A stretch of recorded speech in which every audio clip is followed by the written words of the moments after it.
As the children are growing up through their various grade levels, it is hard to sustain them only on sloka recitation and sloka repetition. They tend to have a lot of questions.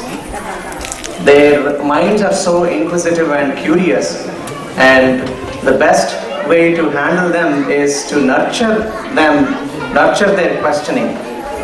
And all the skits that you see today are essentially questions that came out in my class.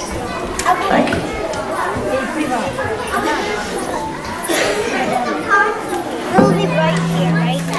Om Namo Narayanaya, Om Namo Narayanaya, Om Namo Narayanaya. Vishnu is the only true God. He is the supreme God. There is no other God greater than Vishnu. Om Namo Narayanaya. Om Namah Shivaya. Om Namah Shivaya. Om Namah Shivaya. Shiva is the supreme God. There is no God equivalent to Shiva. Om Namah Shivaya. Dear friends, don't believe him. Shiva is not so great. He keeps roaming in the cremation grounds. He wears a deerskin. He smears ash all over his body. He has a blue neck that's really frightening. He has a snake around his neck. And he keeps giving boons to undeserving people and keeps getting into trouble. Of course, Lord Vishnu has to come to his rescue all the time. Remember Bhasmasura's story when Lord Vishnu had to bail out Lord Shiva when he gave an undeserving boon to Bhasmasura? Oh, you are truly mistaken. What about your Vishnu?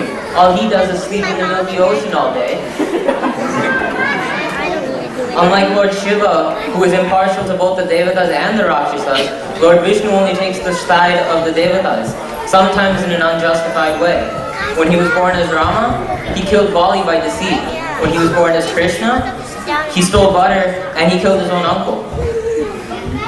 Whatever you say, Vishnu is the supreme Lord of the universe. Om Namo Narayanaya. Never. Shiva is the supreme God. Om Namah Shivaya. Om Namo Narayanaya. Om Namah Shivaya. Om Namo Narayanaya. Om Namah Shivaya. Om Namo Narayanaya. Wow, I'm hearing the chanting of both Vishnu and Shiva at the same time. What a lucky soul I am.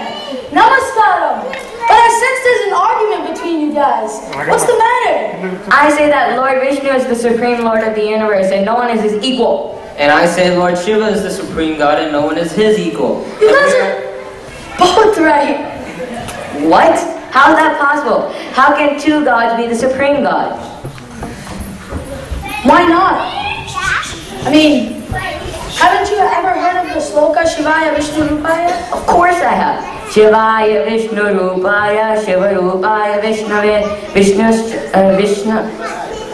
Shivasrahridiyam Vishnu, Vishnushtrahridiyagam Shivaha. It actually implies that there is no difference between Shiva and Vishnu. They are two manifestations of the one and only Supreme Almighty.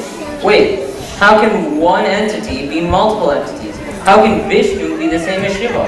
Why not? Aren't you the same Vikram to everyone who knows you? Yet you are a son to your parents. You are a brother to Beneath. You're a student in your school. You're a player on your basketball team. And dude, you're a homie. But that's just me playing different roles. Exactly, you said it. The one and only one Lord plays different roles, assuming different forms. But that example does not apply to Lord Shiva and Lord Vishnu. Look, even if you want to perceive them as different forms, that's fine. But the truth is one. Look at Rama's story. Didn't he worship Lord Shiva at Rameshwaram? Good, you proved my point that Shiva is the greatest. No, man, that's not what I said. Who do you think Lord Hanuman is? He is the reincarnation of Lord Shiva. Didn't Lord Hanuman, who's actually Lord Shiva, pray to Lord Rama, who is actually Lord Vishnu? Remember what Shiva said to Parvati? There is one mantra equivalent to the whole Vishnu Sahasranama. Yeah, I remember. He said, Sri Ram Ram Rameti Rame Rame Manorame Sahasranama Tattulyam Rama Nama Varanane. So basically you're saying that Lord Vishnu worshipped Lord Shiva and Lord Shiva worshipped Lord Vishnu? Exactly! Let me prove my point further. Remember when the great poet Saint Annamacharya said, Yanta matramuna yavara galachina anta matrame nivu kaluturu ninu vaishnavulu kulinito vishnuvani. He actually realized at the later part of his life that the devotee can perceive God in different forms. One could be Shiva to some, it could be Vishnu to some, Adi Shakti to some, and just some nameless, formless Parabrahma to others. Wait, my history book tells me that Hinduism is a polytheistic religion.